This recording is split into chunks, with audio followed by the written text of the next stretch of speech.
Unpopular celebrities. Yeah, we speak that truth so effortlessly. Live mic, no script, just energy. From the block to the base to the legacy. Unpopular celebrity. We ain't chasing fame, we redefining the game. Give light to the name that the system can't tame. Got the people tuned in, cause they feel our lane.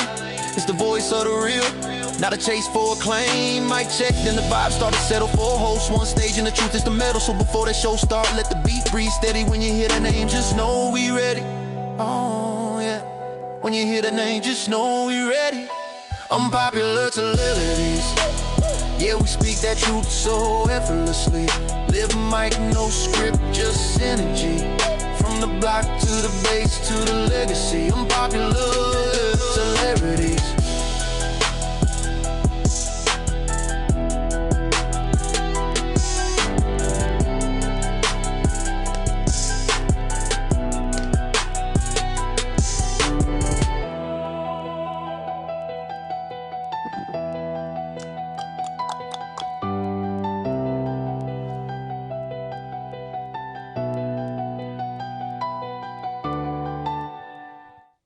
What up, people? That's a little loud. What's going on Sunday morning? Easy like Sunday morning. I bet you don't know who sings that. Bet you don't know who sings that. Actually, that's Lionel Richie. Thank you. Oh, okay. I should have asked you that question. That was the Commodores. How you gonna just come? Actually, it was the Commodores, but Lionel Richie is the lead singer. Thank you. Oh, I was right. Okay. Yeah, you don't even see. You know what? Hey, y'all see how he do, right? I was just trying to vibe, have a good time on a Sunday, and he already want to come at me. See how it is? Easy like Sunday Already. I need my voice mod so I can sound a lot better when I sing, because I sound like crap. To sound a lot better. Yo, you ever realize why some people can sing and some people can't? It really gets on my freaking nerves. Hello, is it me you're looking? I love that song. Hello. You know the funny thing is, never has somebody sing that to you in your face with bad breath. They're like, hello. That would not be good. Wait, what was you saying? You said people sing better than some other people? Yeah, like, why can I not sing? It really gets on my nerves. Well, God-given talent, I guess. I mean, technically, everyone sounds good in the shower. I believe I can sing, regardless of what people think. Nah, everybody don't sound good in the shower. Not at all. All matter of taste. I'm trying to get the chat up right now, so I might have to close it out and reopen it because it's not showing on the page. I know why, but now I can't figure out how do I. Oh, it's way over here. Come on now. Is that it? No, that's not it. What is that? All right, go ahead and do We appreciate y'all being here, man. Peace, human beings. Your boy, Philly DC. Live and direct here on the Lord's Day, which is Sunday. Happy for y'all to be here, along with Pete, the engineer, Jessica Player out there doing her business, Del Brown as well up in Deutschland doing his business. We are your unpopular celebrities here for another show. If this is your first time joining us, thank you. Make sure you like, share, and subscribe here on all platforms. You can catch all of our old content on YouTube, all of our old shows that we've done, shorts, live, all that other stuff. And then feel free to make yourself home. Sit back, relax. We talk about anything and everything, man. So no holds bar here. You know what I mean? There is a purpose behind everything we talk about. If you like that type of content, you're in the right place. Pull yourself up, grab yourself a drink. You know what I'm saying? Just enjoy yourself. In the meantime, all those, if you're here in the chat, comment, man, we appreciate y'all being here in the chat. Make sure y'all hit like before y'all start getting going, because the likes help the algorithm, man. Stop playing. Make sure you like your boys, you know what I mean? So we can reach more people. I would tell you the last show we had was enjoyable. We loved all the comments. We got a lot of comments afterwards, after the show. So we appreciate y'all. But again, make sure y'all hit the like button down there. We got a pretty good show for y'all today. We're going to vibe. We got a lot of stuff we're going to talk about, bounce in between topics and stuff. And as always, y'all part of the show. If y'all got something y'all saw out there, y'all want to talk about, feel free to put it in the chat. We'll talk about it. We'll present it and stuff. Daniel Hall III, what's up? Good morning. Ooh, good morning. What's up, brother? Justin, what's up, man? Super Bowl champion Justin. I'll be able to say that for the next couple of months until September. Is it me or is anyone mourning the loss of NFL football? Yeah, it does kind of suck. Every Sunday, my wife asks me, what you doing this Sunday? And she knows it's football. But for the past 2 weeks, I always had this look on my face. She said, football's over, huh? Like, yeah, man. It's like, what do I do? You know what I mean? It's like I have nothing to look forward to. Although I haven't been able to execute it yet, I decided, since I got NFL replay, to watch every single week of football by week until the next season. Although it's painful because the Eagles didn't win the Super Bowl, but I figured that would help me get through. Let me say what's up, Chief Hall, man. Congratulations on your retirement. How does it feel, bro? I told you my phone lines is always open if you need something, if you just want to talk, vent. Because it is a process going through the retirement. If you need help, go through our show. We did a whole 5 episodes on retirement, how it feels, things you go through, blah, blah, blah, blah, blah, blah. So if you need some help, man, hit me up. I understand what it's like. Trust me, I do. Trust me. Congrats, Chief Hall. Congrats, bro. Congrats. Team USA wins gold in men's and women's hockey. Did you know? March Madness. What's up, Dale? March Madness. But U.S. men's and women. Men just won this morning, I think, for the hockey. And the women won a couple nights ago. 2 nights ago, something like that. But I guess that was the most watched game, hockey game, most watched women's sport game in the Olympics, something like that. Yeah, that's huge because this is the first time the U.S. hockey team beat Canada in 43 years. The men or the women? The men. Oh, okay. 43 years. 46 years. Dang. First time they won an Olympic gold in men's ice hockey. Yeah. And Canada, I mean, I've seen the fight. I've seen the game, man. There was a couple of fights in there. It was pretty good, man. Why is it that the fights in the hockey are better than boxing? I don't know why. It's just better. I mean, because they let them fight. I guess it's just like they just throw the gloves down and rep like, all right, go ahead, handle your business. I mean, but all they do is just hey. And it's so exciting, though. I will say they're pretty good athletes. So, But yeah, Super Bowl champion Seattle Seahawks. So we ain't got to talk about them for the rest of the year.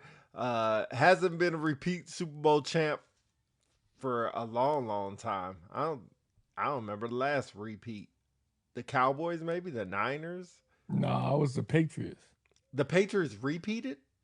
Oh yeah, they didn't do a three-peat. The Chiefs did too. The Chiefs did too. Yeah, they did a repeat. They just didn't do a three-peat. Yeah. Men's game was this morning, and the gold since 1980. Justin, it was great. It was a great game. Tony, I hope you ain't talking about the Super Bowl. I think that was probably one of the worst Super Bowls ever. They were just clowning the Patriots, how they shouldn't be involved and shouldn't be at the game. Should never have been in the game.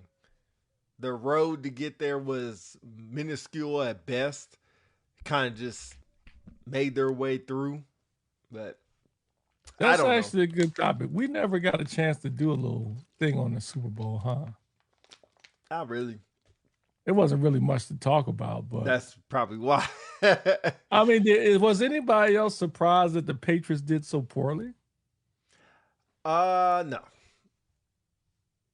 Oh, wow. So you thought the Broncos would have done better? The Broncos? No. No. I don't think anybody was beating Seattle, to be honest. Really? No. So you don't think there was no AFC team good enough to beat Seattle? No. So real talk, did you think that even before the Super Bowl? During the game started being played in the AFC, I started realizing it's not going to be good. I just felt I was surprised at how dominant the Seahawks were. I didn't think they were that good. Wow. I don't know if it's just because they were that good or was just the Patriots. Oh, football was last season. Why are we talking about it? I was referring to the hockey game. Oh yeah, great point. Great point, Tony. It was. I didn't watch the men's game. How about Harden to my Cavs? Everybody's making a big deal. First of all, we could talk about basketball. We could talk about tanking. That's what we need to talk about in basketball is freaking tanking. Have you heard about the tanking stuff that's going on and the tanking rule that they have? A tanking rule? What's that? It's anti-tanking rule. How does that work?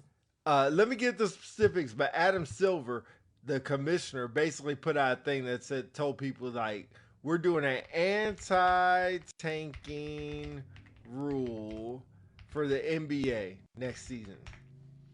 And it's a whole list of stuff. Stephen A. Smith went ham on him. So here are the changes.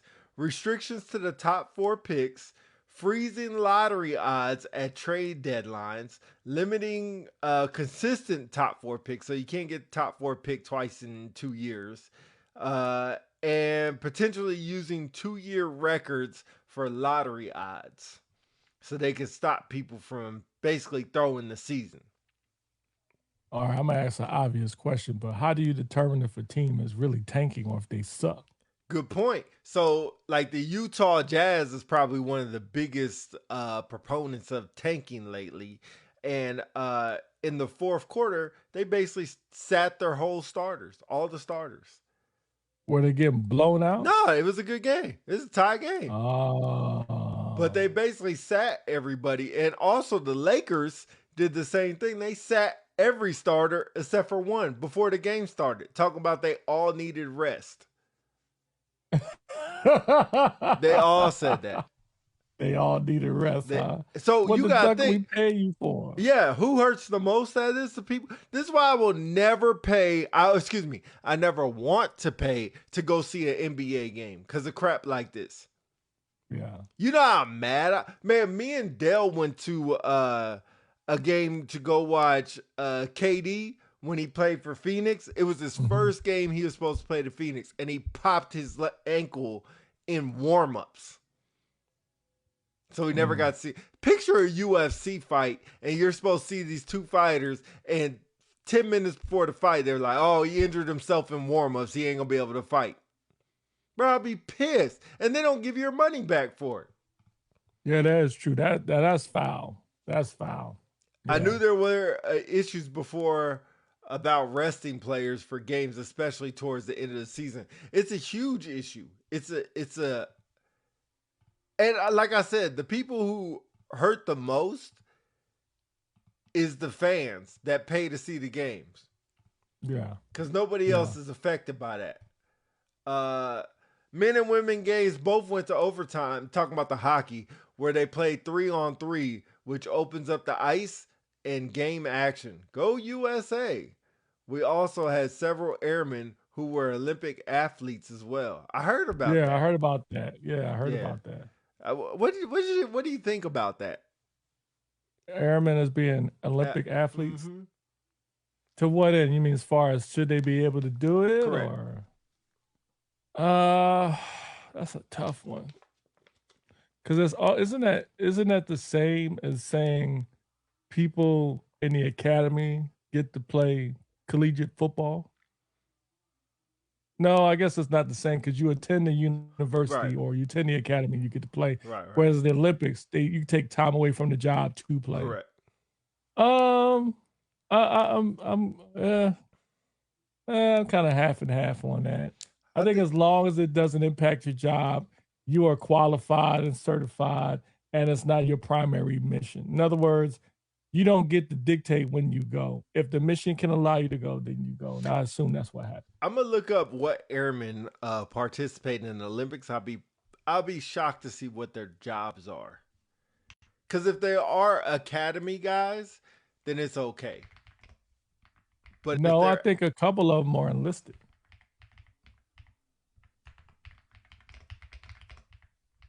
Yeah, I think Maybe a couple of them are listed. What do you guys think in the chat? Do y'all think any issues with airmen participating in Olympics?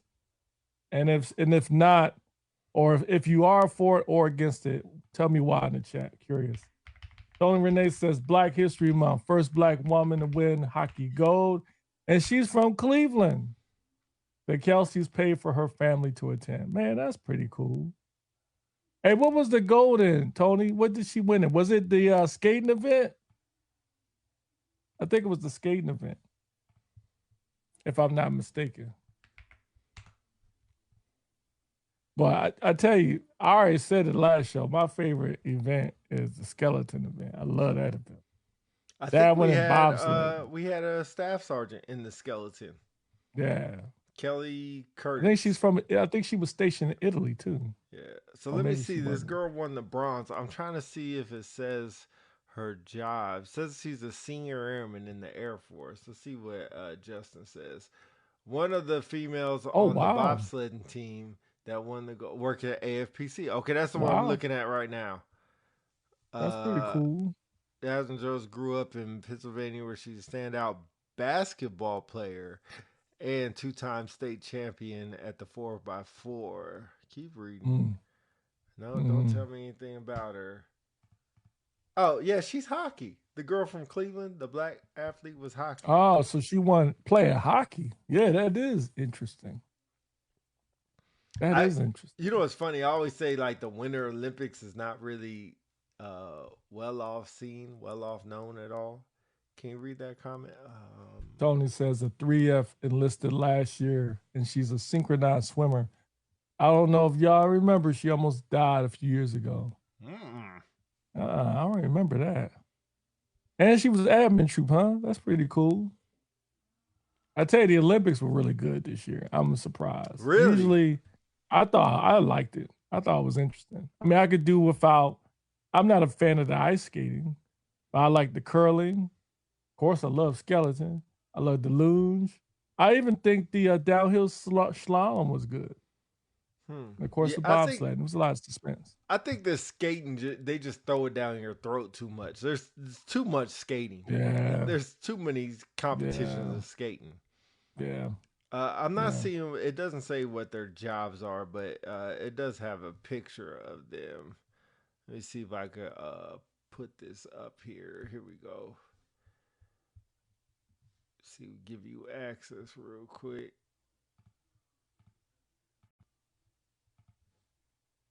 All right, so those are our two Olympic athletes, Kelly Curtis and Jasmine Jones. Pretty easy names to read. Balanced motherhood, competition, and service. So what's your take on it? I'm good with it. Like you said, as long as it doesn't interfere with what they got going on at work. Now, it'd be hard to say because, to me, on a way different level, because it's like if we want to play base basketball and go out to a tournament, they always be like, well, what is your mission? The mission comes first. I wonder if you would ever tell somebody once every 4 years, like, how do they train? Do they train on their own? That I'm not sure. Man, that girl's 37. Married mom with 2-year-old Melvin, trained at Aviano Air Base while racing skeleton. And she could be at 2022 Winter Olympics in Beijing. Curtis became team's first black skeleton athlete. Curtis is not black. What? She looks pretty. I mean, look at the picture. To me, that doesn't look black to me. Maybe she has black in her. I think so. Oh, maybe she's mixed.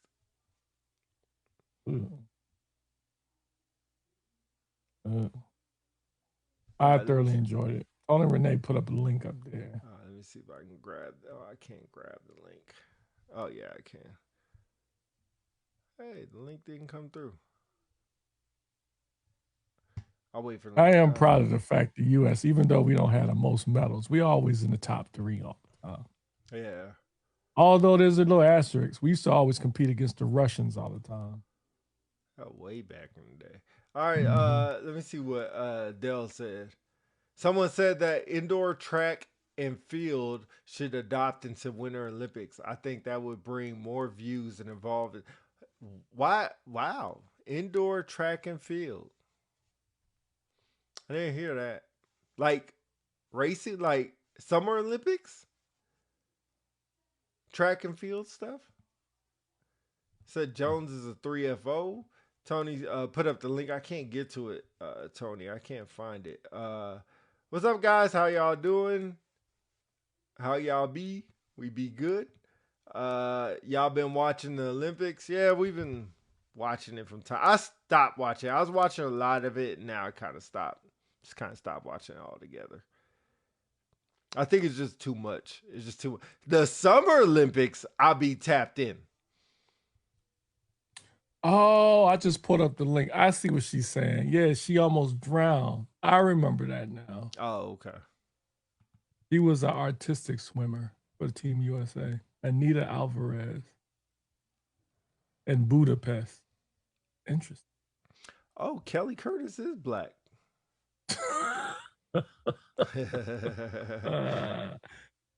Oh, yeah, Justin. Yeah, that curling was interesting, especially with the Canadians. I guess they got disqualified at one point, right? I think they was doing something. I always thought curling was pretty cool. Cool sport. Man, I'll tell you, that's how you know you're getting old when you like curling. That's how you know you're getting old. Hey, it's better than watching the NBA, that's for sure. Now, that's true. That's true. Yeah, hey, curling did have some trash, though. Did you see that? The trash talk with the curling? Yeah. There was the two, it was the Canadians and somebody going at each other. Yeah. Because they said the ref said they called him for something, and they didn't agree with it. He called, I forgot what he called him, pretty much like a dumbass or something, or I can't remember. They were giving the stone an extra push. Pause. Pete, I can't stand you. Are you even black? You don't look it. Tony, great. Hey, I make that point all the time. Hey, Tony. I'm just saying. Yeah, Canada is Stolen valor. Yeah, valor. Yeah.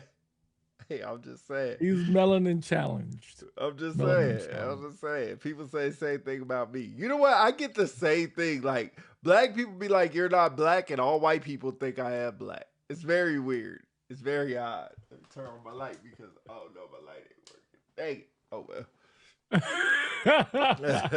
It's very weird. I get that dynamic. Like, all white people be like, nah, you black. All black people be like, man, you ain't black. How does that make you feel? I don't give a shit. I don't have the button. I don't give a duck. Like, I mean, yeah, it doesn't move me at all. Doesn't affect me at all. It's actually kind of funny more than anything. Like, I mean, I have no control over it. Zero control. Oh, you don't. But it don't mess with your mind as far as your identity, where you feel like you don't know. Like, for instance, how did you feel that's Black History Month? Do you feel like you don't care? Partake? You don't care? Okay. No, I don't. Right. I don't know. Like, cool is Black History Month. It comes around once a year. Like, it's no different than Christmas. Don't care. Don't care. Tony said Curtis looks blacker than you. You got that winter skin, Anita. I'll tell you, yeah. Now that I see her picture, let me put her picture up so you can see. She does actually look black. Yeah, for sure. For sure. I don't know. Hey, while we got ladies in the chat, I am curious about something since we're kind of on that topic. My wife and I got in a conversation this morning about how she believes that women are more scrutinized than men when it comes to what they wear. Like, for instance, if a man shows up to work and they wear the same pair of shoes, nobody will say nothing. Nope. But a woman, if she shows up with the same pair of shoes, they're going to criticize her if she don't have makeup on or powder on or something. Okay, here's what I'll say. And I'm going to get in a lot of trouble for saying this. Let me buckle up. Yeah, it is true. Women will get more scrutinized at work than men, especially civilian clothes. Leap years, yeah. They say I can only celebrate half the month. That's fine. But yes, women will get more scrutinized. Here's what I'll say. It's your own fault. Because men don't care. We don't care. If me and you worked together and you showed up in the same shoes every day, I wouldn't care. We're not gonna call you. I'll be like, bro, how come you keep wearing the same shoes? We don't care. Is that if you wore the same shirt twice, I might laugh at it and be like, bro, ain't that the shirt you wore yesterday? But I still wouldn't care. Women care about that stuff, and they think it's all psychological.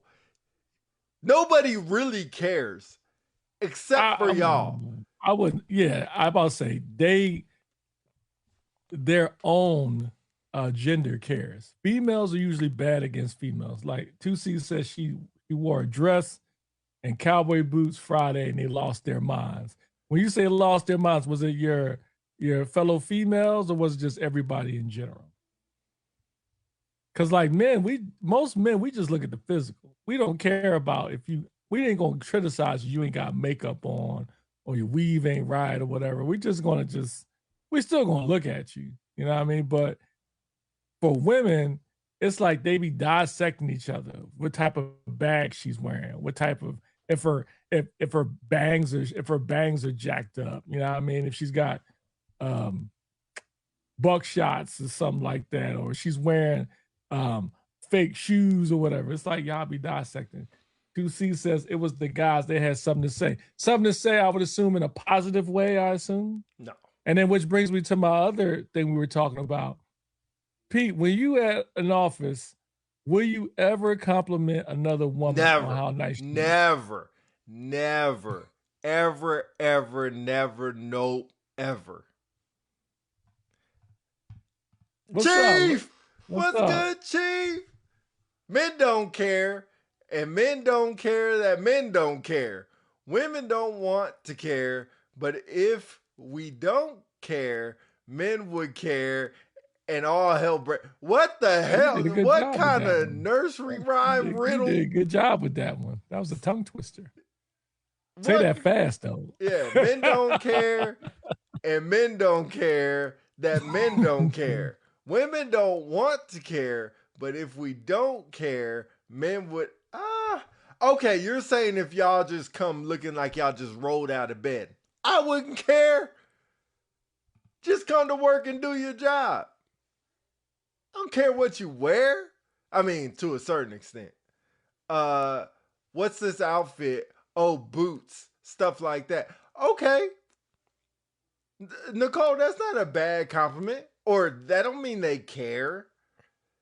It just might be something different. Now, I will say that, and you can answer this too. If somebody usually comes to work in like jeans and a polo, and the next day they come to work in a 3-piece suit, I'm be like, bro, what the hell? Where'd this come from?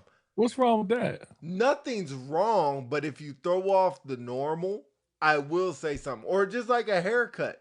So like, that's one thing I'll say. If your hair is usually bald and you come with a toupee on, like, bro, what happened to your hair? So that's part of the other part of the conversation too. Is would you? Because you said you would never compliment a woman on how she looks at work. You would never do. I would never be like, that looks nice on you. Your hair looks nice. I would just be like, oh, you changed your hair. That's bad too. Oh, that's the extent of it. Yeah, that's because the argument I made was is like, you think you're helping someone or you're giving somebody a compliment, it could make it worse. Like, example, let's say you walk into work, but before you came to work, you had a rough day, you almost got in an accident or something, you forgot to put deodorant on, maybe your shirt's got a stain on it or something. But every other time I seen you at work, you was always sharp, sharp, crisp, all that stuff. You walking off and I say, dang, Pete, every other day you look good. You like, shit, today. You would probably take offense to it, wouldn't it? Pete don't. You know me. But I forgot. Who am I talking to? Yeah, you know me better than that. I'm sorry, y'all. You know me way better than that. My argument is, if you go to a woman and you say, hey, Melissa, usually your hair is looking nice, but today it look like you haven't, it's disheveled or something. What happened? That you don't know what happened to that person before they walk into the building. Maybe they couldn't get their hair right. Maybe they had a bad exchange at home, whatever. So that's why I think you should never compliment somebody at work. Men or women? Both. So what about people look tired? I heard that's like a big red flag. Great point. So I think the way I would approach it is be like for instance, let's say you walked in, and usually you're energetic, whatever, your suit always pristine, and you come in, you're in a polo, look like your bands are too baggy, you know what I mean? You got dirty shoes on. I'd be like, Pete, I would say, hey Pete, how's everything going? I would say, how's everything going? You know, you had a good weekend. You'd be like, yeah, I don't want to talk about, all right. Well, yeah, I would say it was a rough week for me. You know, things are tough, man. It could tough out here, man. Shoot. I would leave it at that. But when you tell somebody that the way they used to look before, like a week ago, where they usually look good and today they don't look so good, I think it could make things worse. What about because I know to your point, that's a sign of somebody maybe, I mean, not necessarily suicidal, but they're going through some stuff. What about just a simple comment? It's like, damn, are you tired? You look tired today. That's a tough one too. Cause like, yeah, they're like, yeah, you know, they could be like, yeah, I am tired. You know what I'm saying? Like, I'm tired. I'm tired of your too. You know what I'm saying? So you be like, hey, I would say simply, I would just say, how are you doing? And they say, I'm good. Okay. Well, you know, I hope you have a good day. And I would leave it at that. Now, if you say, now if the person responds to say, I ain't doing so good, or, you know, I hate this place, then I would probably probe a little bit more. So I was always told, like, if I tell somebody, like, damn, are you tired? Like, you look tired. They always think, like, oh, I look like shit. Mm-hmm. Like, no, you look like you tired. You look like you're a human being that didn't sleep last night. Like, I almost get offended when somebody say something like that. Like, why? Because I ain't looking at you like that. I ain't checking you out and being like, because I would never tell you, like, damn, you look good today. So if I'm saying you're tired, I'm not saying you're ugly. I'm saying you look tired. Is it a sad state of affairs that we've got to a point where you can't compliment someone on how they look at work? No. I don't think it's a sad state. I think that we did it to ourselves. I think it's possible. I think you have to, it's very touchy, because, like, for instance, if I know you, like, case in point, let's say you and 2Cs were working together, right? You know 2Cs very well, right? Mm-hmm. And she wore something you never seen her wear before. You thought looked, you know, nice. Would you compliment her? Nope. Even if you knew her? Nope. Interesting. Nope. Interesting. Why not? Because I don't want to even touch that realm of possibility that, oh, Pete said this about me. Even if you know them very well. I would have to have a good, long-standing working relationship with you. So even if it's like, case in point, like, he said he lying. No. So I know 2Cs very well. I would think she would know. I don't mean anything disrespectful. I know her husband. I know K-Rod very well. If I say, dang, 2Cs, you look nice today. No. I would probably do it. I would say the joke, like, what you got on? Who you trying to impress? That's even worse, because no, I take it back, because she know you. She knows you're playing. Right. But that could be taken the wrong way. Like, you're just taken aback by what she's wearing. That's what I'm saying. I would have to have a good relationship with you. And that's how I would say. I would never say, that looks nice on you. You look good. No, nothing like that. No, I'm dead ass. I would have to have a good working relationship with you and be like, what you got on? If your chief if your chief, for some reason, maybe she had a cold, she was blowing her nose, and she had better yet, she was eating a tuna fish sandwich. And while she was talking, she had a big old piece of tuna fish right here. Would you tell her? No, I just let her sit there. No, I'm just joking. I'm just joking. I'll be like, "Dang, we got a meeting to go to. Let's go to this meeting." Would you tell? So this is what I do. When I see that, I always do like this. Like I'll be like, "No, I'll be like, you got something in your teeth. You got something in your teeth." I want somebody to tell me because I know I've been there before. It's like, for instance, let's say I'm mid-conversation with you, right? I'm vibing with you, especially something serious. And you're staring at me, and I'm thinking we're making eye contact because you're really listening, but you're really looking at the broccoli in my teeth. And you stop me and I say, so what? So how do we fix this? Hey, DC, you know you got broccoli in your teeth. That ruins the whole conversation. That's a good point. That's a tough one to navigate because you do want to tell you, but maybe not right then and there would be the time to tell you. Like I'll probably address it and then tell you. Put through every opportunity to let me know. See? But we have that relationship. We have that relationship where I could tell her. Bro, we go back like too fast in the class, so you better tell me or I'm cursing. Exactly. But I think if we're in the middle of a serious conversation, that I might hold off on that. I might just be like, all right. And after we're done, like, bro, you got something in your teeth, bro. Is it wrong for two married people, if you've been married, would you tell your significant other that their breath smell? Yeah. You would? Fuck yeah. I don't think I could do that. I would just like try to say, hey, you want something to drink? Or would you like a piece of candy or something? I wouldn't do that. Y'all been married for too long not to be able to say something like that. I'm just very conscious about how people feel. Because I think about I'm a Sagittarius and I'm an empath. You know an empath is a person that grabs people's feelings and they absorb them and it affects them. Well, you don't grab my feelings and absorb I do. Actually, I do. I do. I just hide them from you because there you go. I just hide them because you you don't give two ducks. Okay.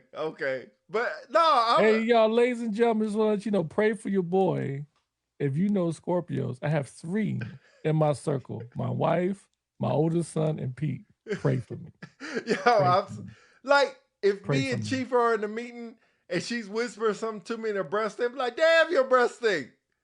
What'd you say? Your chief told you your breath stink one time? Or you would think, I'm not, oh, better yet, she said she would, you think she would tell you? Oh, yeah, she would tell me. Oh, God, she would probably stop the meeting and let everybody know, like, shirt breath stink. She would probably let everybody know. That's pretty cool. It sounds like y'all had a real good relationship. That's cool. It's like a love-hate type thing. It's like a love-hate. But nah, that's my chief. Nah, heck no. Look. 2C says, I tell Kev, yo, I need you to hit the toothbrush and toothpaste ASAP, Rocky. Kev, our son, is a Scorpio. Oh, perfect. Another Scorpio.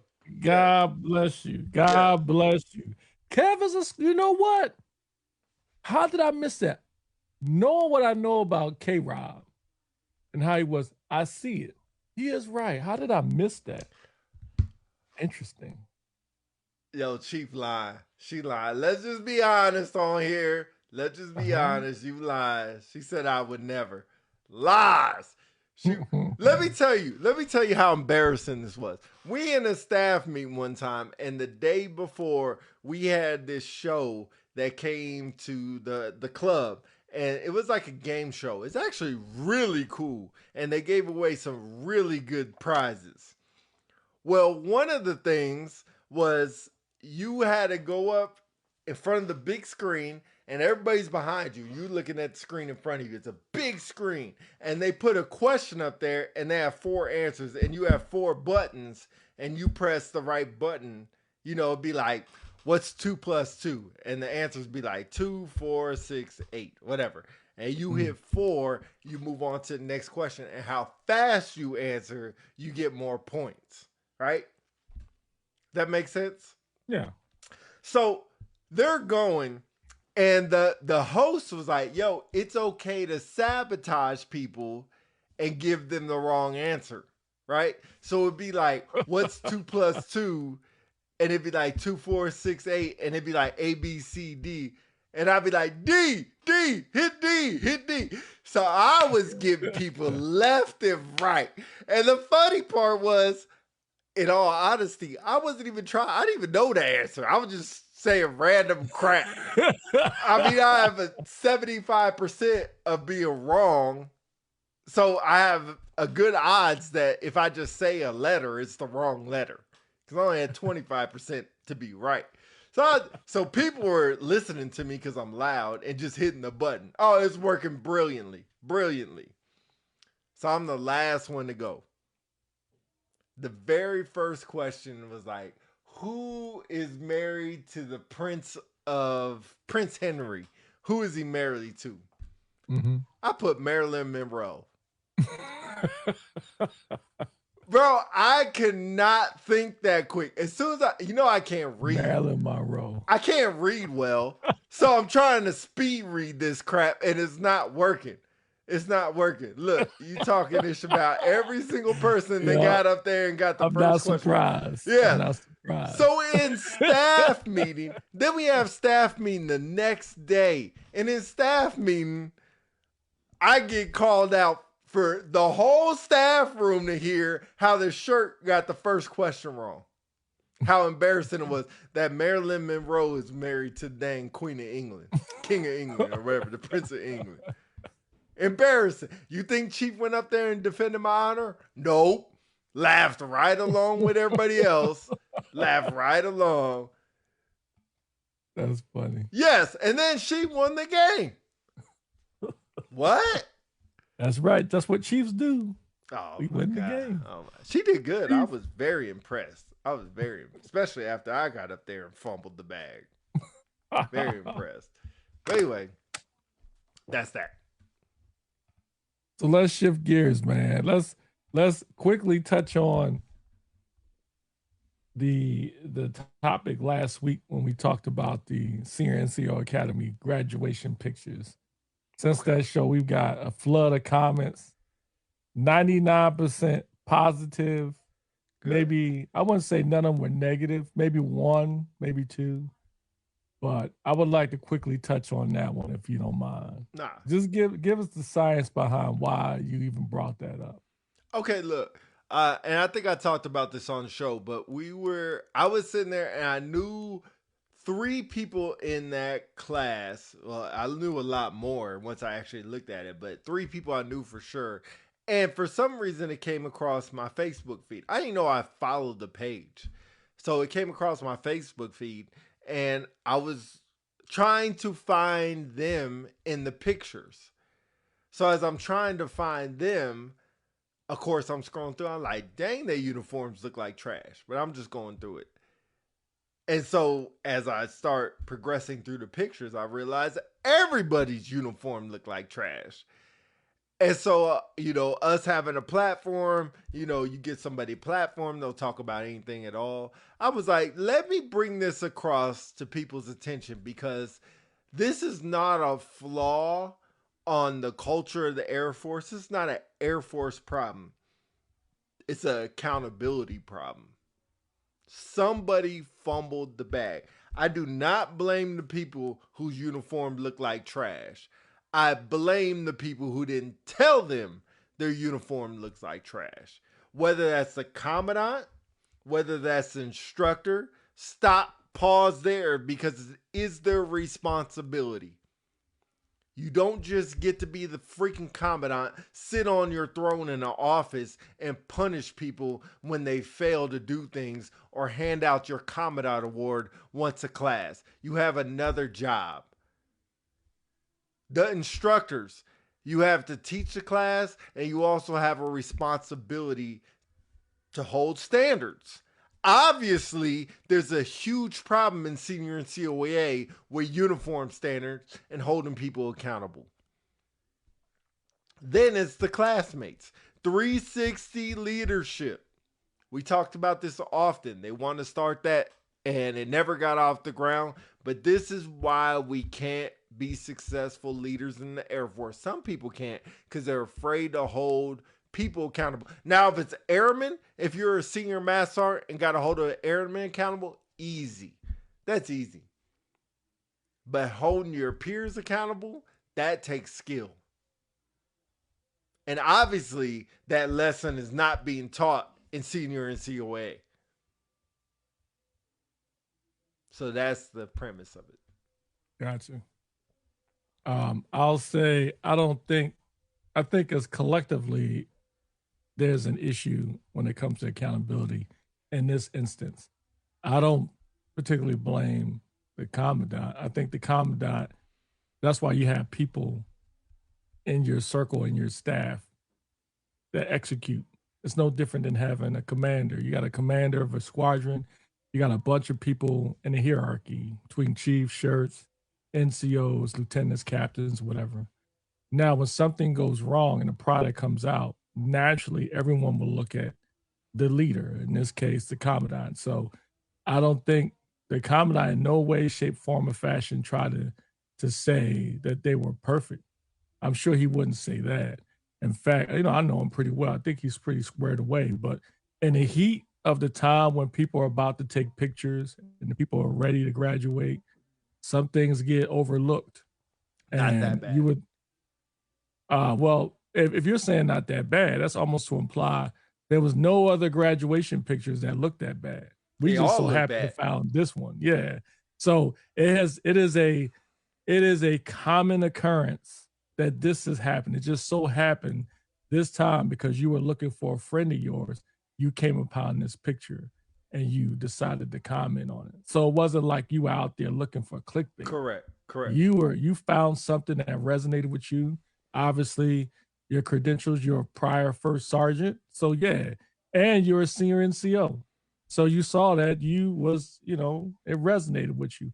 And so obviously, looking at the video or the video we did, the take you did on it, it resonated with a lot of people because we had like a slew of comments on it. And the people that viewed it was enormous. It was a huge amount of people that looked at it, which tells me, which I responded to one individual, is that somebody said one time, they said in the comments, who cares? Well, apparently a lot of people do, because a lot of people watched it and a lot of people commented on it. And that's just the messages direct or the messages on the video. That's not including the DMs we got too. So I think the big takeaway from this is sometimes you got to put your pride aside and just say, look, hey, if you're in that video, sometimes it's best to put your pride aside and just say, look, I got caught out of pocket. Hey, looking at it now, I do look bad, and go from there. A good example is when I remember one time first time I went up for a command chief job, and I didn't get picked up. And so during that time when they were doing command chief jobs, you had to send like a full-length picture of yourself. And so I did. And so I never had anybody QC it. I just went and had somebody take the picture and all that. So shout out for Chief Master Sergeant retired Tony Johnson, who was the PACAF command chief at the time. I asked him, I said, for advice, because he was on part of the board. And I said, hey, is there any reason why I didn't get picked? And so he said, hey, DC, your records are good. You got a lot of experience. You'd be a great command chief. But let me tell you the real reason why you didn't get picked up, because you look fat. And I was in shock. I said, what do you mean? He said, open up your pictures. So I opened up the pictures and he started dressing me down. And then when I looked at it, it's almost like that tunnel vision. Everything just come to you and you like, oh, shit. And he was right. And it was embarrassing, especially knowing not just him. There were other chiefs out there that saw these pictures that had the same thought process he did. It was embarrassing, but I got it squared away the next year and made it. So sometimes you got to put your personal pride aside. I just want to disagree with one thing you brought up in the beginning. You said it's not on the command or not on the commandant to QC that stuff, or it's not. I don't want to mix up your words, but it's not really his responsibility. Am I kind of right with that? No, it's not that. It's not his responsibility. Ultimately, he is the one responsible. However, the blocking and tackling of checking the students, running the graduation. I know for sure if you had a commandant was involved in every single phase from beginning, from start to finish, that's micromanaging. As a commandant, you've got what? Probably 1 or 2 seniors, especially at the Senior NCO Academy. You got 1 or 2 seniors, maybe a couple of mass sergeant instructors, a lot of mass sergeant instructors. You mean to tell me out of all them, not to include a class president, not to include the actual student themselves, didn't take the time to QC their stuff? So I'm not saying the commandant is not at fault. Ultimately, it's his formation. So yeah, they're going to look at him first, but he is not the sole responsible person. Just like I told someone earlier, it's in levels. Ultimately, the student is responsible. They're the one, number one at fault. Then it goes up after that because somebody should have caught it. I want to read these comments and then I'll go back to that because I got a different opinion. And maybe I'm skewed with this opinion, but Royster says that peer-to-peer feedback that was acknowledged. Yeah. So I guess they talked about it. What's up, Chris? CJ. What's up, bro? Blessings. What's up, CJ? All right. So, I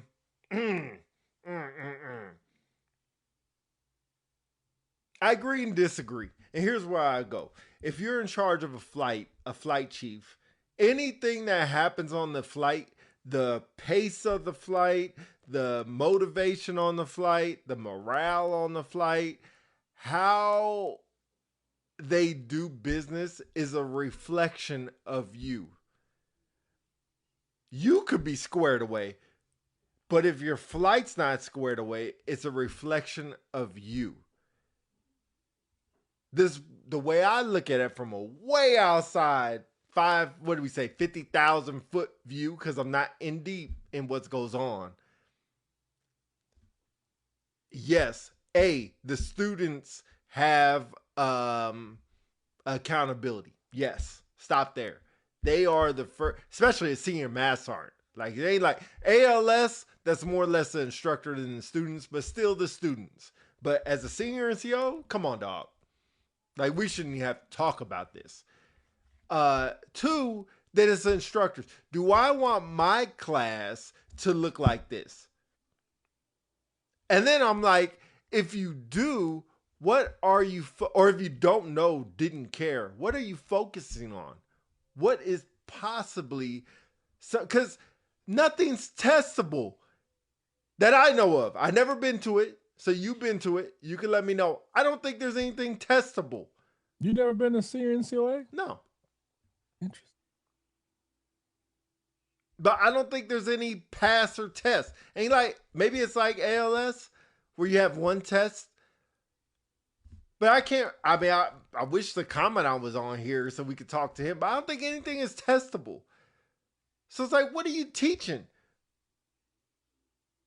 Don't waste my money.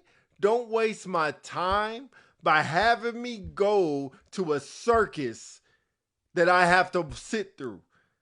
If I think of any PME as a way to reboot yourself.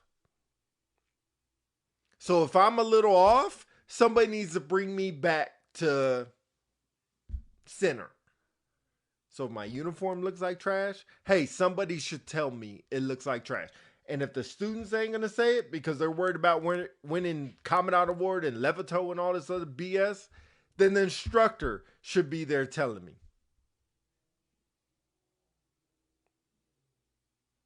Yeah, let me reiterate. I'm not saying that the commandant is not responsible, but he is not the sole person at fault at this. In the end, well, first off, the PME, professional military education, is not a way to re-blue you. If you're going there to get re-blued, then that's already a problem.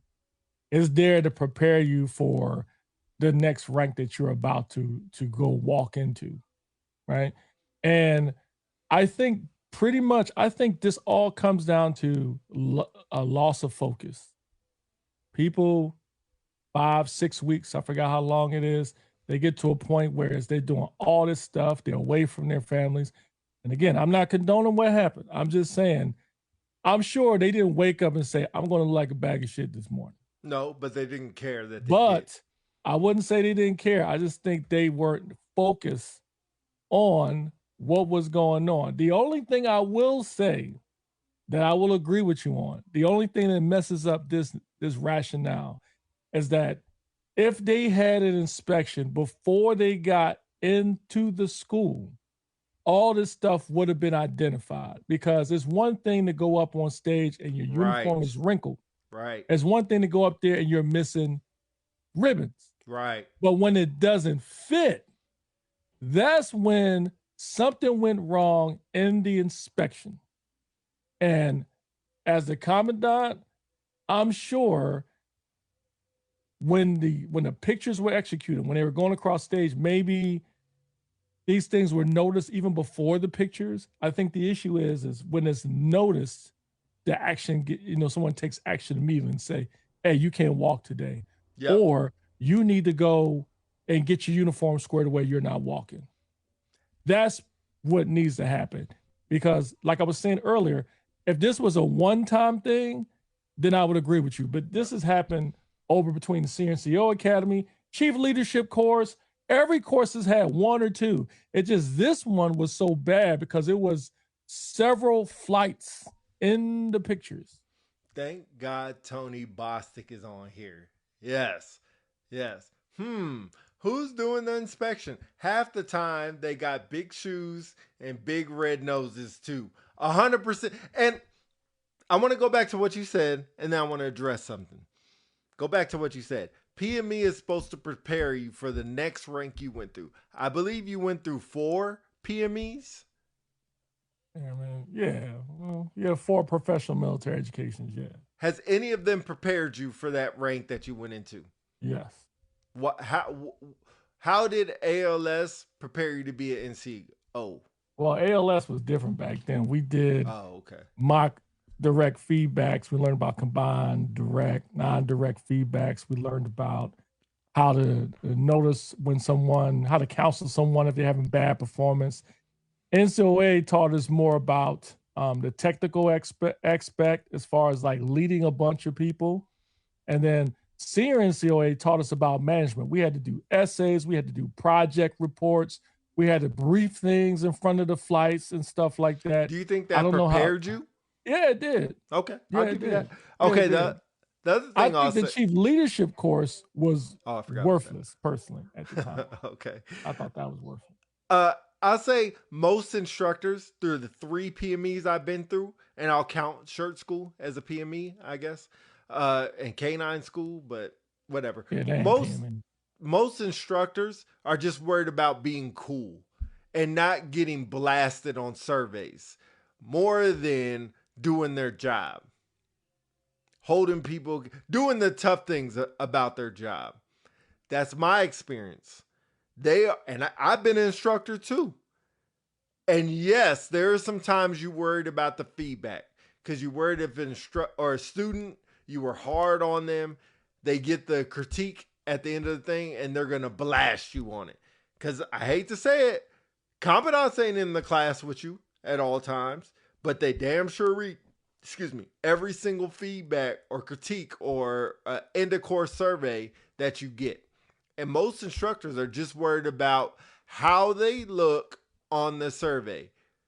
Because as instructors, we did it too. If you had a bad survey, we would read your stuff, laugh at it, joke on you with it. I never did because I didn't find that stuff funny. But people do. So people are more concerned about that.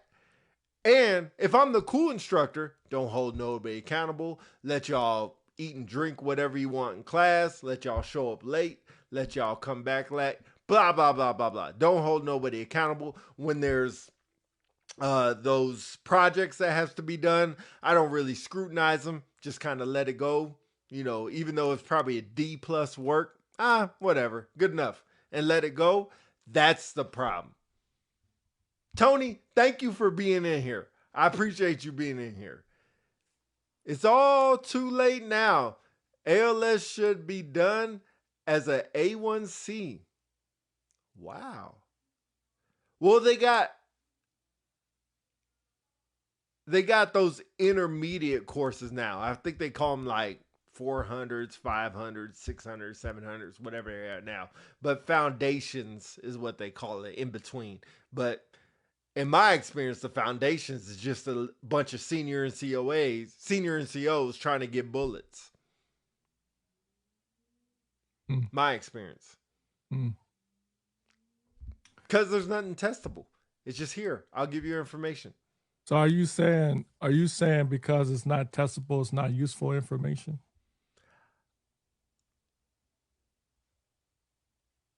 I wouldn't say it's not useful.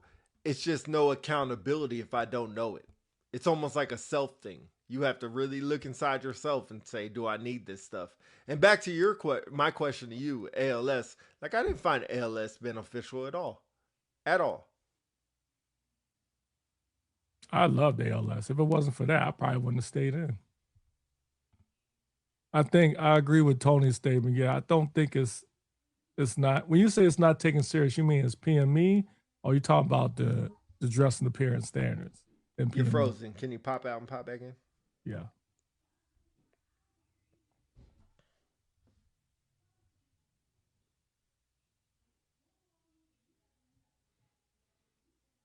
All right, wait for him to come back in real quick. Yeah, Tony Bostic said both. That's how I feel too. Definitely both.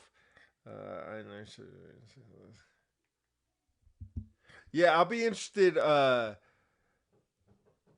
We get somebody with senior COA on here that talks about, what they did, or if it did make them a better senior, or will it make them a better senior. I think it's interesting to hear if that actually helped people out, because I agree with Tony. Like, it's not taken serious at all. What's not? I missed it. Now, what's not taken serious? Dress and appearance or PME? He said both. I do agree with dress and appearance. No, I agree with both. Yeah, I agree. And so then the question is, why not? Because is it the individual's fault, or is it the curriculum or school's fault? Both. But here's what I'll say. The curriculum can fix the individual's mindset. The career field can fix the curriculum. Curriculum. Okay, what would you propose they put in it then? Can you pop out and pop back in? It's frozen again. Oh, for crying out. I'll wait for him to get back in to address that. But yep, Tony, I wish you were on here, because you are just we're basically what I'm thinking. You're typing 100%. I'll wait for him to come back in. And I know to Philly's point, he's gonna say people shouldn't need accountability all the time, but people do. And we'll wait for him to get back in. I'm not trying to gang up on him for this, but all right. So Tony said it just like I was going to say. There's no accountability.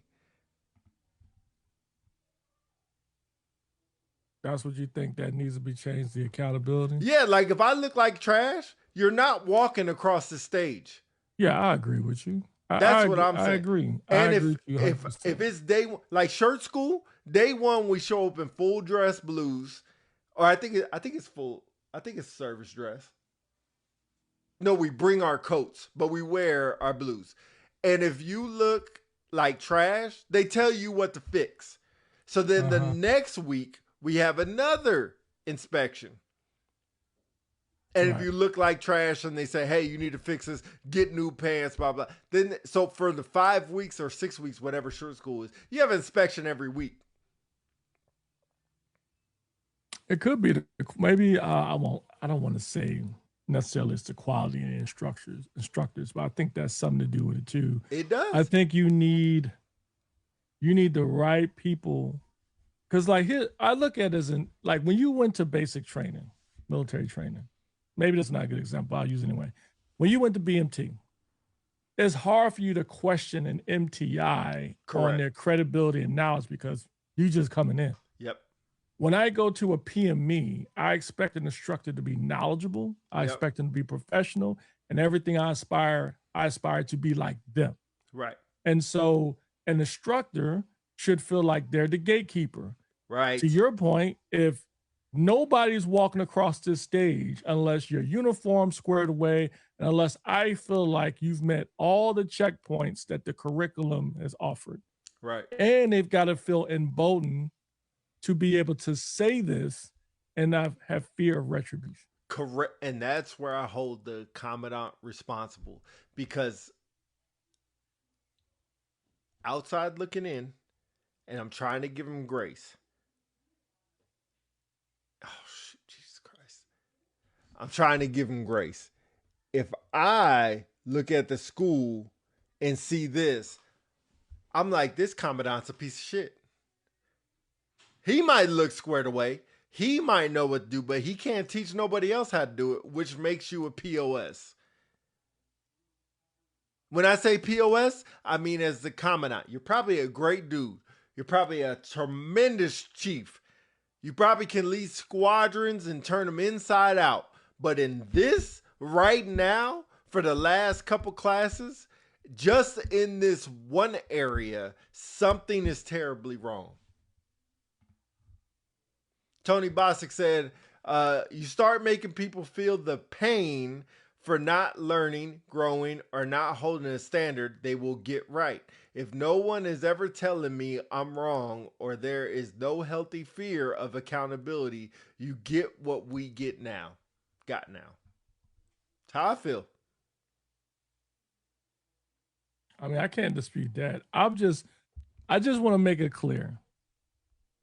Again, in levels of responsibility or accountability, in this case, for the pictures, yes, the commandant is the first person that, because without you even bringing light to those pictures, you might have some people in the audience, they may say, oh, how come so-and-so look like this? Unless you know how the structure works. Most people look at these pictures, number one, they're just happy that the person graduated. Correct. They ain't worrying about now you'll have some, I myself and a lot of my people, bosses, commanders I work for, we would dissect them on stage, like, you like, Chief, you believe, Chief, you see his pants, blah, blah, blah, blah. You know, you might want to go take care of that or whatever. I've gotten that. But most people don't look at that. They're just happy, hooping, hollering, security forces. Yes. Woo! Yes. Exactly. They're not worried about, please stop him. His button's coming off. Woo! They're not doing that. The commandant, in the end, I guess I'm not trying to say the commandant should not be held at fault here. All I'm saying is, thinking of it, if I'm in that predicament, and I've been in that predicament many a time, where my team has messed up, and I trusted, say, maybe a senior or a master or a captain to execute something, and it didn't go right, and we got blasted for it, and they came to me. My job as the leader is to take it on chin, like, it's my fault, I failed miserably, I will fix it. Mm-hmm. But there's levels, because then at that point, you can then say the commandant should be ran through the ringer if they didn't follow up with the people on their team and held them accountable. Right. If he or she as the commandant receives all of the negativity about what happened with the class uniforms and did nothing, then I would agree with you. Scott Roy, sorry, he's on IG, and I'm just getting to it. He said, think of all the senior NCOs, they will all graduate. Who fails PME anymore? It's very rare. I say it's a 99% pass rate. The only way you don't pass it is if you get caught cheating, which you can go back and retake it, redo it. Second thing is if you get a DUI or something like that. But actually going to the school every day, nobody fails PME. There's no consequences. Zero. Tony Bosick says, if it was young airmen, I would say the schoolhouse is solely responsible. Those are some damn senior NCOs, fam. They are all at fault. Yep. And I think that's what we said at the beginning. It's the student's fault first and foremost. It's the student's fault. I agree. I think, and I think again, no one likes to be called out. No one likes to be put in a position where a spotlight is on them for something negative. But I think once you get all through that, hopefully after this, they will make sure that they're squared away, and it will make sure that the troops they have are squared away so they don't repeat the same mistake. Yeah. What's up, Murphy? How are you? Jay, how you doing, girl? She was under the weather. I hope you're feeling better. Curious on the sister service senior NCO experience versus the Air Force. We can talk about that. That's hard to say though, because we've had limited experience with that. You know what I mean? Like if you're talking about in the sense of pageantry and how well, they prepare or they consider it, then I would agree, and you probably would attest to this, that they have a stronger feeling or of how important it is. They take it seriously. But as far as uniform stuff, I can't speak on that one. Right, and that's the key that you just said. They take it serious. We don't take this stuff serious. The only people that take it serious is people that want to win awards. That's it. No, I disagree with that one. Tell me why. No. That's because one, that's hard to say. So you're telling me it's almost like two negatives. You're saying one, people don't take it seriously, and those who take it seriously is just to win awards. Correct. I don't agree with that. I've met a lot of people while we're in class who were just genuinely interested in learning, and they didn't give two ducks about awards, and they didn't win, but they're one of the best people in the class. I think I would reframe it as, if it was me, I would reframe the comment as the people who don't take it seriously don't believe in how useful that the curriculum is for their advancement in their career. And then there are some people who see it as an opportunity to excel at so they can win an award or accolades to help their career. Those two are wrong. If you happen to go in there and you care about it and you do your job and you're helping people and you win, I think that's fair. Nothing wrong with that. So let me ask you this. So you think if it was you would remove awards from PME? No, you can keep awards. That's fine. Because you got to give people motivation. And when you be honest, back to my point, an award is just motivation. Davis P said people definitely took senior and COA serious. And my question is, they take it serious because what? What did they take serious? Because it damn sure ain't the uniform inspections. Are you talking about serious that class or in general? He said people definitely took senior and COA seriously. I meant to ask him, does he meant that specific class, or you talking about people going to senior and COA in general? Oh, they take going serious because they want to put on senior. They can't put on senior without it. Scott Roy said the biggest thing that comes out of that is the networking. That's the biggest win in senior and COA. Yep. I agree. Murphy says, I just a person go to the Coast Guard senior in COA, and he said it's pretty relaxed. He said they apologized to him for making him have a roommate because other USAF members made us think about it. But he said he learned a lot, and everyone got a signed Coast Guard hat. Oh, how cute. I will say, how cute. I will say, if I went to another senior in COA, I would probably take it a lot more serious and learn a lot more than if I went to an Air Force. Because you're genuinely interested in learning about their service, or you think they take it more seriously as far as their, like, why would you say that? I would think a responsibility to represent my service. So that's A. B, I would be genuinely interested to learn what they do every day. I would come to class pretty motivated. So you would be intrigued by learning something new. Correct. But in your experience between ALS and NCOA, there was nothing there you felt like that was interesting enough that piqued your interest. And shirt school. Yes. Church school, I can understand that. I'm not sure. I don't know. I'll leave that alone because I'm not sure. I can't speak to it. I just don't think. And you know, the funny thing is so for church school, you guys did a uniform inspection, right? Every week. Every week. So why wouldn't they do that? I don't know. Maybe they do. Somebody tell me. I don't know. But I don't think they do that in senior NCOA. They couldn't have because then those pictures wouldn't have happened. No, supposedly they did. Every week? I don't know about every week, but they did like 3 to 4. Okay, so then it shouldn't have happened then. Scott Roy says Marine senior NCOA was next level. Much respect for how they do things. Oh, yeah. I'm interested. Did you actually attend it or just, watch videos on it? Here we go. Tony Bostic. I went to Marine Corps advancement course. Legitimately learned more about leading people in 5 weeks, more than the Air Force PME I had combined.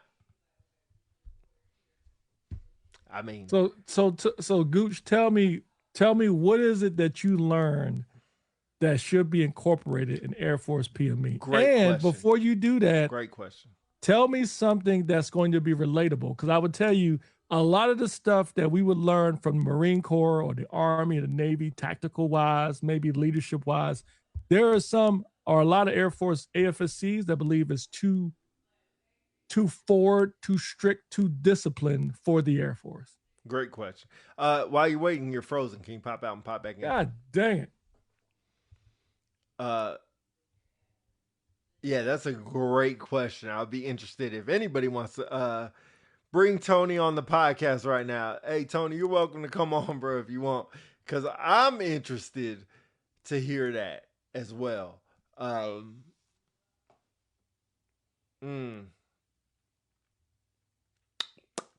Very interested to hear that. But yeah, I do think it's a cultural problem. I do think there's a critique thing that has to do with it. Send me the link. All right, hold on. The importance of accountability and respect. Let me get Philly back on here.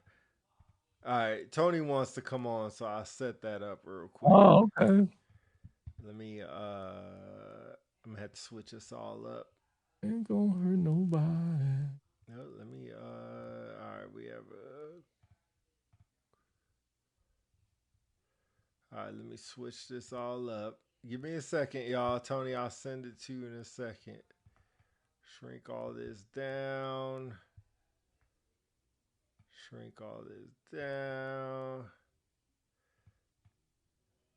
All this work I gotta do. I know, yeah. All right, I don't want to shrink this down too much because I'm gonna lose it.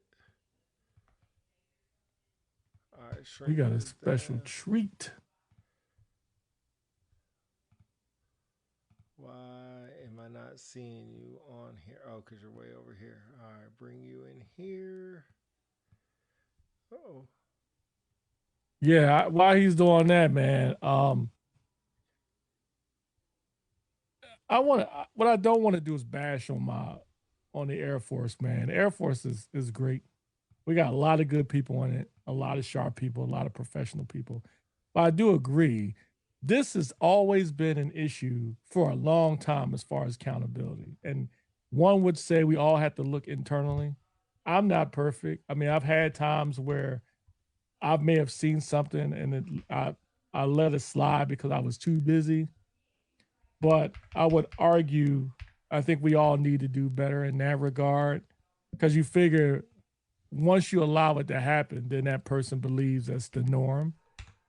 But speaking on PME, hold on, Scott Roy, DC. I'm sorry, my bad, Scott. DC, but we hire instructors off of the time and service, not off talent. That's the problem. Oh man, you know what? That's a great point and a great comment, because I think, to your point, instructors should be hired on how knowledgeable and experienced they are, not based on time and service, not based on who the unit decides to give them, not based on people who just want to do it because they want to get out their career field. If you are one of the best in the career field and your craft, you should be pulled to be an instructor. That should be a part of it. And going far beyond that, and I'm sure you MTIs would love this, you should be rewarded for it. How many times people got pulled to be MTIs and such, and they struggled at promotion? If you are an instructor, you leave your career field and you do good work, you should be rewarded for it. I think that would encourage more people or entice more people to be an instructor. That's a great point, Scott. No different than first sergeants. I know we have a process to vet people to be first sergeants and has gotten better over the years. But I would argue there's still some people that should not be first sergeants. There are some people that should not be first. Hell, there's some people that should not be chiefs. There should not be people that should be commanders. I'll tell you, we need to do better on that. I think the critical thing missing in that regard is an assessment of character. How do you assess character? Because when we look at talent, what we look at performance reports, we look at decorations, awards. What about character? Shay says, you need to make a template for this I agree. I've been trying to do that on OBS, so I feel his pain. I know that's not difficult. That's difficult on the fly. Shay says, first sergeant just moved to talent marketplace. Interesting. Hey, I sent you that link, Tony. And I messed up on this template. It kicked you off, so we can't see you on the horizontal, but you're still on the vertical, so I'll keep it where it's at. There's an element of wanting to be there that is missing. That's the point I'm trying to make. Like, there should be, people should run to be instructors because one, Facebook. Because one, there's the joy of making a difference. 2, the prestige behind it, and 3, the promotion benefits. Because, I wanted to be a first sergeant back in the day, and the reason why I didn't do it because I knew it was going to slow me down for promotion. I regret it. I should have did it. I regret it. I made senior that year, so I was right. Go figure. But anyway, in the end, I think we need to do better at picking and selecting talent when it comes to those critical jobs. So wait. we he just got the link, so waiting to see if he can get on. Okay, then we can attack that from there because I'm interested to hear on his perspective of it. Damn, I can't believe I kicked you out of there like that, and I don't know how to get you back. I'll fix it later when we get off, but we're about to get off, so let me see if he gets on and give him a quick 20. Oh, there he goes. We got him. Salt and pepper gang. Salt and pepper gang. Quick question. Can you turn your camera the other way horizontal? There you go. Yeah, there you go. And then let me make sure everybody can hear you. All right, on you. It's on you. Yeah, so what was the question again? What things would you take out of the Marine Corps PME or any other PME that you would bring to the Air Force PME? Yeah, and but just real quick before you answer, consider no different than when we try to incorporate force protection for everybody in the Air Force. People say, well, that's not my job, or they think that's a little bit too extreme. I would imagine some of the things that you learn in the Marine Advanced course, most agencies would think extreme. But anyway, I'll pause there. Yeah. So there's one thing that you can't just add to a PME that the Marines already have. Like, there is a felt need that this is a warfighting machine. They already truly understand that everything they do is to fight wars, period. So when you go in that environment, they already have that embedded in them all the way down to when they're E1 on up, right? So when I walked into that arena, it was just a different kind of feel, man. Like, you already felt that the tone was set early when they say, hey, you need to be here at 05. They had cats showing up at 0505. They got, yelled at. These are gunnies getting their ass chewed, getting kicked back, sent back later. If you don't pass your they had two physical fitness tests you had to do. You had to do the CFT and then the regular PT and whatnot. If you fail one of those, you going back home. the actual work inside of it was not hard. It was not really mentally demanding when you talk about actually penning down documents and paperwork and so on and so forth. But the physical part and the self motivation and mental part, staying in tune with who you are as a senior leader, it's thoroughly embedded in there by constantly holding you accountable. Man, it was times we would go into the they call it the PX, and if it's a bunch of gunnies and man, all those damn lance corporals, and they will unask the AO, and they would say, "Hey, here you go, gunny," and they'll look at me, count my stripes. Oh, so you're an Air Force Master Sergeant? Okay, yeah. It's just a whole different vibe over there. And what it did tell me, man, it's like, hey, regardless of of what rank they are, as an officer, 110% respect. You know how sometimes you treat second lieutenants like babies? They don't play that over there. Yeah. They don't. They do not play that. You know how sometimes you look at some staff sergeants like they're, man, you damn airman. They don't play that. Like, and we do.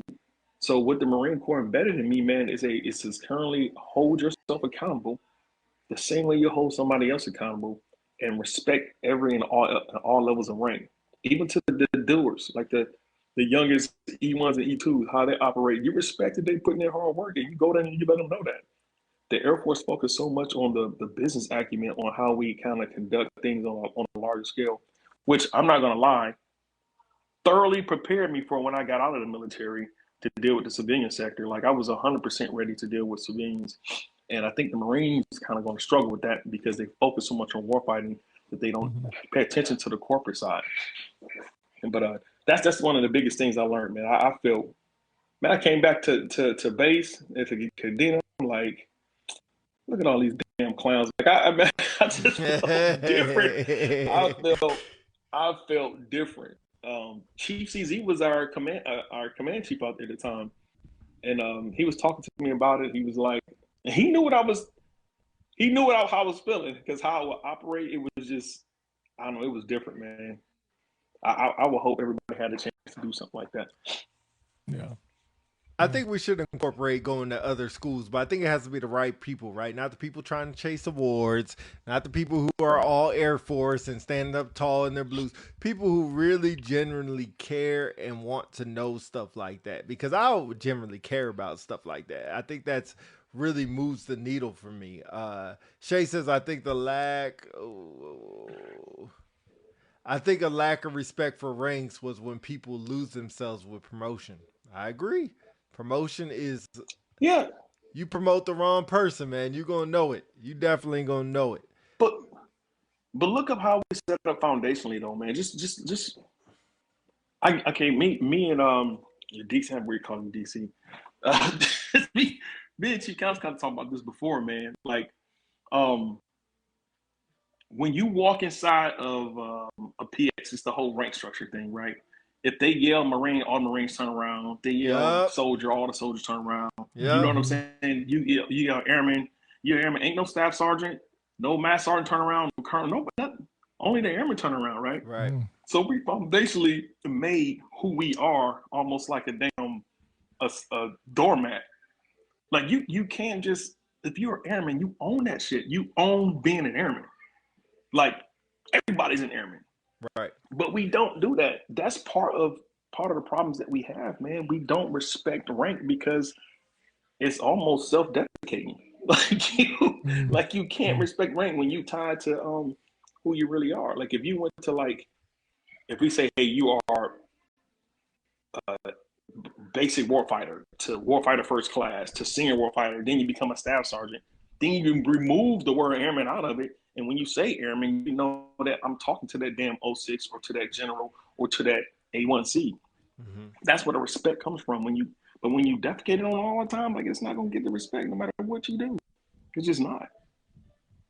Yeah. That's a great point as far as the difference between the services. When you yell soldier, everybody in the Army will turn around. Marine, sailor, but it's not like that in the Air Force. No. I mean, that's a really great point when we talk about airmanship and stuff. And they came out with, I don't know how long ago, when they was talking about defining what airmanship is and what it is to be an airman. And I am an American airman. But we can't even figure out that we're all airmen without somebody getting pissy about it. Correct. Like, you know what I mean? Correct. Man, they had airman defined or airmanship defined in 4 different ways in 3 types of documents, man, when they were first doing that. And I asked them, I was at Minot, and Chief Bass and her crew came out and they were doing the tour. And they was like, so she said, so how do you define being an airman or something like that? So I was like, hey, ma'am, it's hard to do that, when we have like it's defined 3 different ways. Mm-hmm. And she was like, is that so? I'm like, yes, ma'am. So when it comes Diamond first, when he came over, he was like, hey, you need to come down to this thing. And I went down to the thing in San Antonio to help build the new enlisted force structure, whatever you want to call it. And I'm gonna tell you what I did, man. I took an airman down there. And she, how they say you bring somebody to help kind of help the landscape to develop the mindset of the younger airmen too. Right. So I brought a senior airman down there, female senior airman. She's a defender. She was a dog, bro. She was a dog. And the only reason why I bought her because I know she's gonna speak her mind. She's not afraid of. And everybody else is bringing like master sergeants and all these damn. I don't want to call them out, but they was kind of fuck it. They was kids. They was some ass kissing as seniors. Right. So when they were asking questions about like, hey, what like are the airmen the smartest than they ever been, and so on and so forth, and they were giving these all wild answers, and this senior airman, man, she was like, no, we just got cell phones.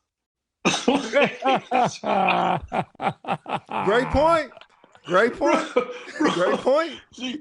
And this chief master sergeant, she's over calm, and she jumped all over there. She was like, "You right." She said they're digitally enabled. That's what it is. We keep saying they're the smartest ever. Blah blah blah. They're not really learning nothing because it's provided to them, and it's insane how that one senior airman gave a viewpoint to all these chiefs and stuff that they weren't tracking.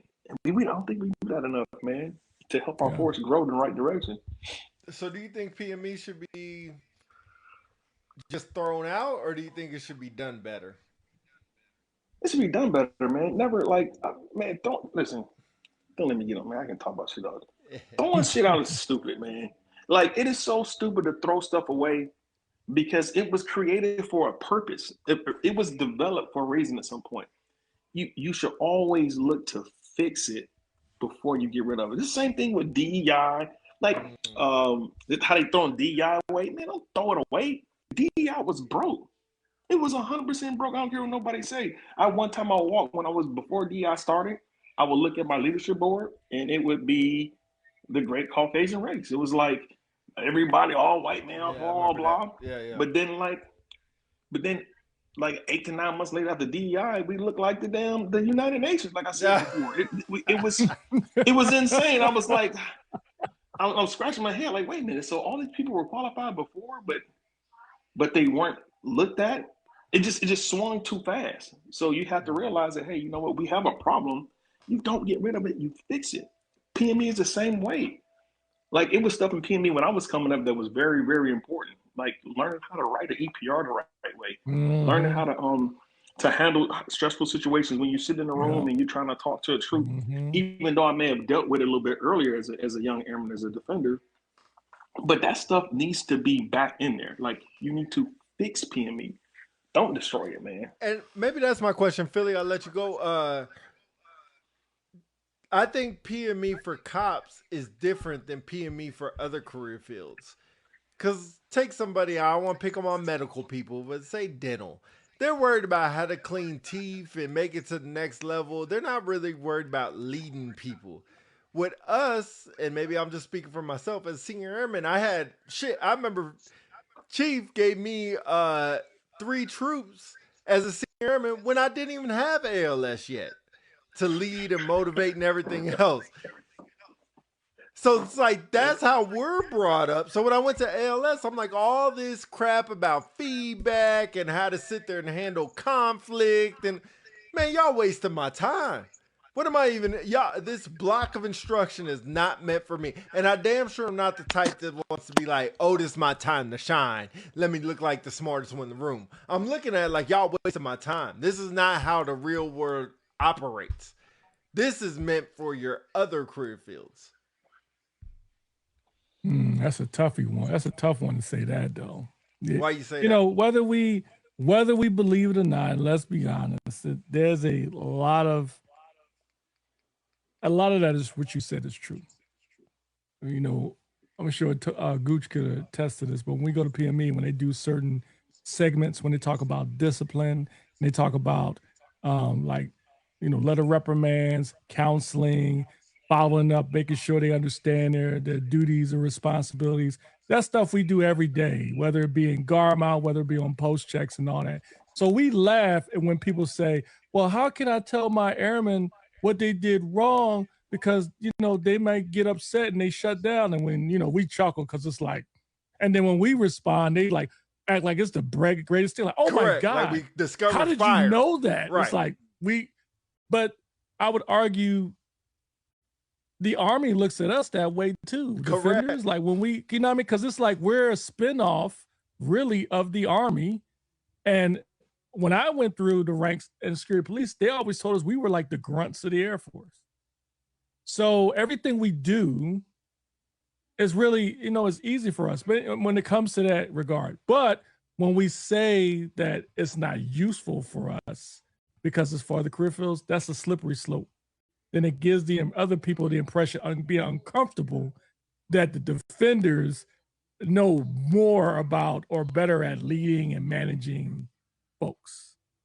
Because, you know, it's interesting. You know how you ever, I'll say this real quick. You notice every base I go to, when they try to prepare people for deployments in war, who's always doing the training? Send them to the cops. Freaking training defenders. section.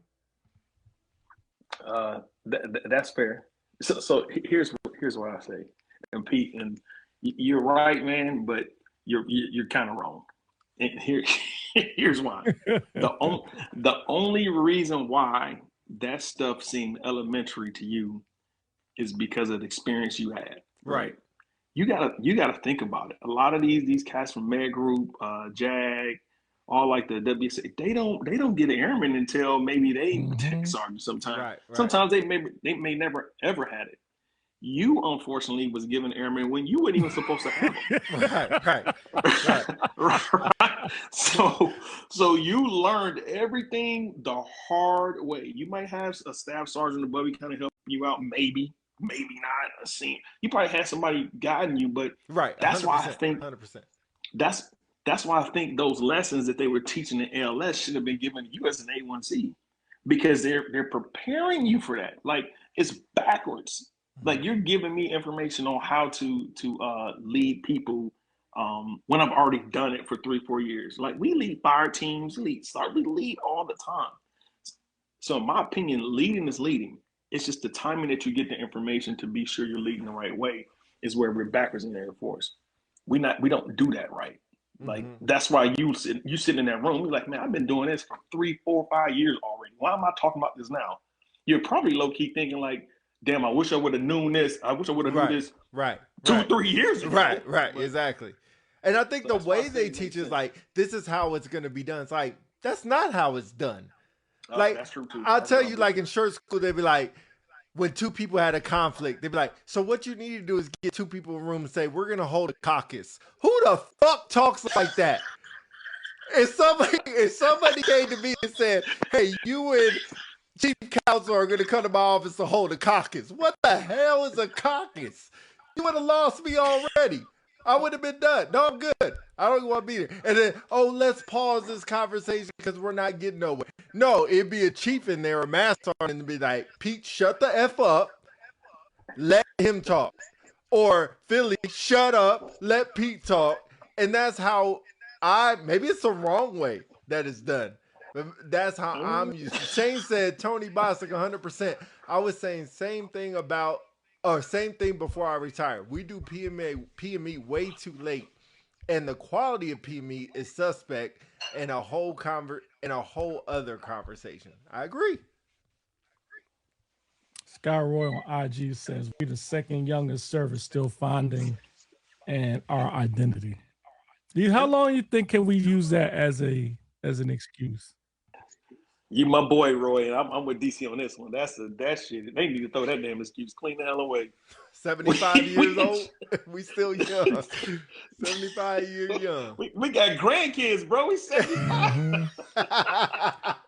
And even more so, I think we have the credibility. If you look at all of the conflicts that we were involved in, at least when we were in between, well, not all of us. Oh Lord, you're gonna say Vietnam? Anyway, so let's just say Desert Shield, Desert Storm, Iraqi freedom, Enduring Freedom, and such.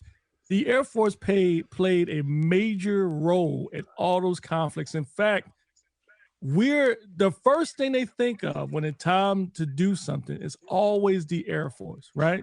True. And so I get it. Not all of us fly planes, but if you look at during those conflicts, how many of us have been, in engagements or showed our capabilities with the Army or with the Marines in combat or downrange, and you have folks coming back and don't get me wrong, no peek on to say, most people earned their Army Com Medal or the equivalent Marine medal. There are some, but we have proven that we have been able to get out there and do our thing outside of the 5-2.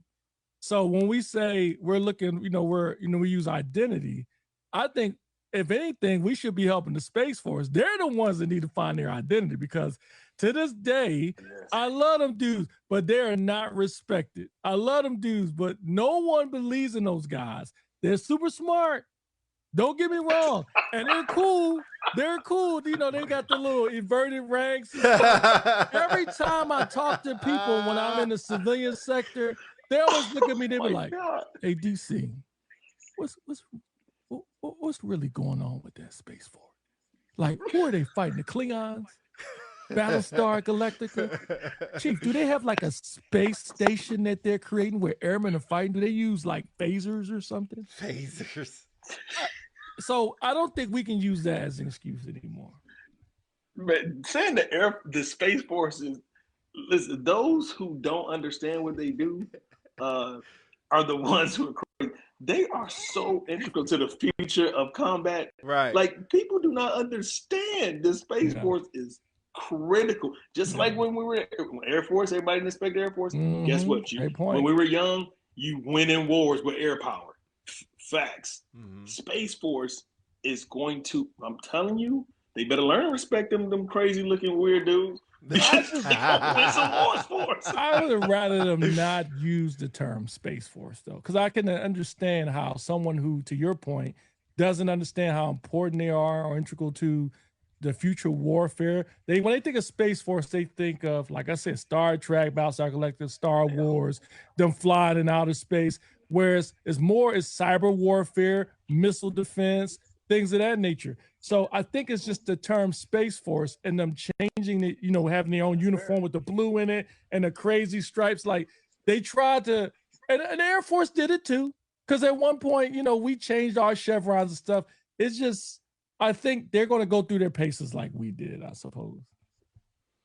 Yeah. Oh yeah. Until it's go time, then they can realize, Space Force is important. Yeah.